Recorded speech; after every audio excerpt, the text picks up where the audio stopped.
எல்லோருக்கும் நமஸ்காரம். இன்னைக்கு நம்ம ஆலய மியூசிக்கல்ஸில் எதை பற்றி பார்க்க போகிறோம்னா, மயில் விருத்தத்தை படிக்கிறவங்க 1000 பிறை தொழுவர், அதாவது 80 வயசுக்கு மேலே வாழ்வாங்க, சீர் பெறுவர், பேர் பெறுவர், மற்ற எல்லா நலன்களையும் பெறுவர் அப்படின்ட்டு அந்த பாடலை இயற்றிய அருணகிரிநாதர் வாழ்த்துறாரு. அப்படிப்பட்ட முருகப்பெருமான் அமர்ந்திருக்கும் அந்த மயிலுக்கான சிறப்பை பற்றி தான் இந்த காணொலியில் நம்ம பார்க்க போகிறோம். வாங்க சேர்ந்து பார்க்கலாம். முருகப்பெருமான் அமர்ந்திருக்கும் அந்த மயில் ஆணவம் அடங்கிய நிலையை குறிக்கிறதுன்னு அருணகிரிநாதர் சொல்றாரு. எப்படி இந்த பொருள் வந்தது கொஞ்சம் ஆழமா பார்ப்போமா? யார் இந்த மயிலானா? ஆணவம் பொருந்திய சூரபத்மன், மக்களுக்கு நிறைய கொடுமைகளை கொடுத்த அந்த சூரபத்மன் முருகப்பெருமானோட அந்த கருணையினால மயிலா மாறுறான். அதனாலதான் மயில் ஆணவம் நீங்கிய நிலையை குறிக்குதுன்னு அருணகிரிநாதர் கூறுகிறார். ஆனா இந்த மயிலுக்கு இன்னொரு சிறப்பம்சமும் இருக்கு. முருகப்பெருமான் மயில் மீது அமர்ந்திருக்கும் அந்த காட்சியும், முருகப்பெருமான் சிவபெருமானுக்கு ஓம் எனும் பிரணவ மந்திரத்தை அவரோட மடியில் மீது அமர்ந்து போதிக்கும் அந்த காட்சியும் ஒரே மாதிரி இருக்குன்னு அருணகிரிநாதர் சொல்றாரு. அது எப்படி ரெண்டு காட்சியும் ஒரே மாதிரி இருக்குன்னா, மயிலை சுற்றி பாம்பு இருக்கும், அதே மாதிரி சிவபெருமானோட கழுத்தை சுத்தியும் பாம்பு இருக்கு. மயிலோட கழுத்தும் நீளம், சிவபெருமானோட கழுத்தும் நீளம். அதனாலதான் அவரை நம்ம நீலகண்டனே கூப்பிடுறோம்.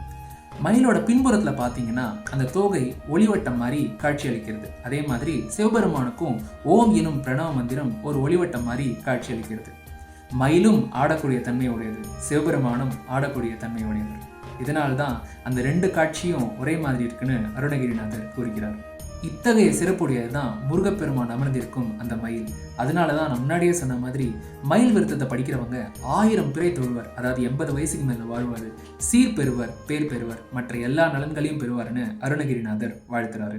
முத்தான முத்துக்குமரா முருகையாவா, சித்தாடும் செல்வக்குமரா சிந்தை மகிழவாவா, நீயாடும் அழகை கண்டு வேலாடி வருகுதையா, வேலாடும் அழகை கண்டு மயிலாடி வருகுதையா, மயிலாடும் அழகை கண்டு மனமாறி மகிழ்குதையா, மனமாறும் அழகை கண்டு மக்கள் கூட்டம் பெருகுதையா, முத்தான முத்துக்குமரா முருகையாவா, சித்தாடும் செல்வக்குமரா சிந்தை மகிழவாவா, சிந்தை மகிழவாவா, சிந்தை மகிழவாவா. நன்றி. மீண்டும் ஒரு நல்ல பதிவில் உங்கள் எல்லாரையும் நான் சந்திக்கிறேன். இந்த காணொளி உங்களுக்கு பிடிச்சிருந்ததுன்னா ஆலயா மியூசிக்கலுக்கு சப்போர்ட் பண்ணுங்கள். வணக்கம்.